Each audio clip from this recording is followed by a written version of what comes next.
தமிழகத்தில் அடுத்த 2 மணி நேரத்திற்கு 4 மாவட்டங்களில் கனமழை பெய்ய வாய்ப்புள்ளதாக வானிலை ஆய்வு மையம் தெரிவித்துள்ளது.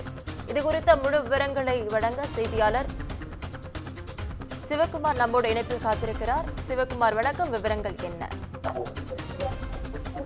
வணக்கம் நவீனா. அதாவது வானிலை தகவலை பொறுத்த வரைக்கும் அடுத்த 2 மணி நேரத்திற்கு சென்னை, திருவள்ளூர், காஞ்சிபுரம் மற்றும் செங்கல்பட்டு ஆகிய மாவட்டங்களுக்கு மிதமானது முதல் கனமழை பெய்யக்கூடிய ஒரு எச்சரிக்கையானது வழங்கப்பட்டிருக்கிறது.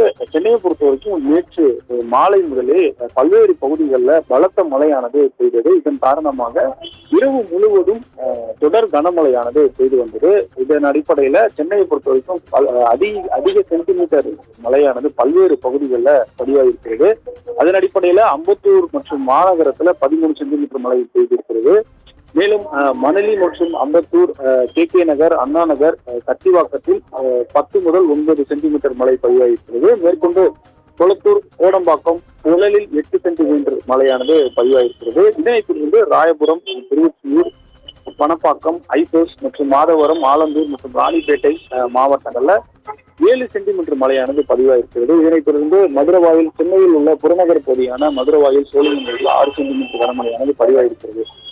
நுங்கம்பாக்கம், சென்னையில் உள்ள நுங்கம்பாக்கம் மற்றும் மீனம்பாக்கத்தில் 7 சென்டிமீட்டர் மழையானது பதிவாகிருக்கிறது. அதன் அடிப்படையில் சுமார் 13 சென்டிமீட்டர் முதல் குறைந்தது 7 சென்டிமீட்டர் வரை சென்னையில் உள்ள பல்வேறு பகுதிகளில் கனமழையானது பதிவாகிருக்கக்கூடிய நிலையில காலை 10 மணி வரைக்கும் தொடர் கனமழை பெய்யக்கூடிய ஒரு வாய்ப்பு உள்ளதாக வானிலை ஆய்வு மையம் தெரிவித்திருக்கிறது.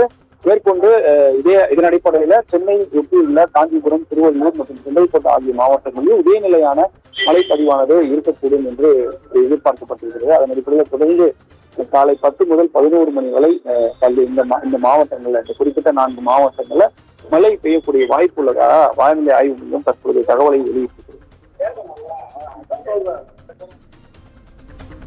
விவரங்களுக்கு நன்றி சிவகுமார்.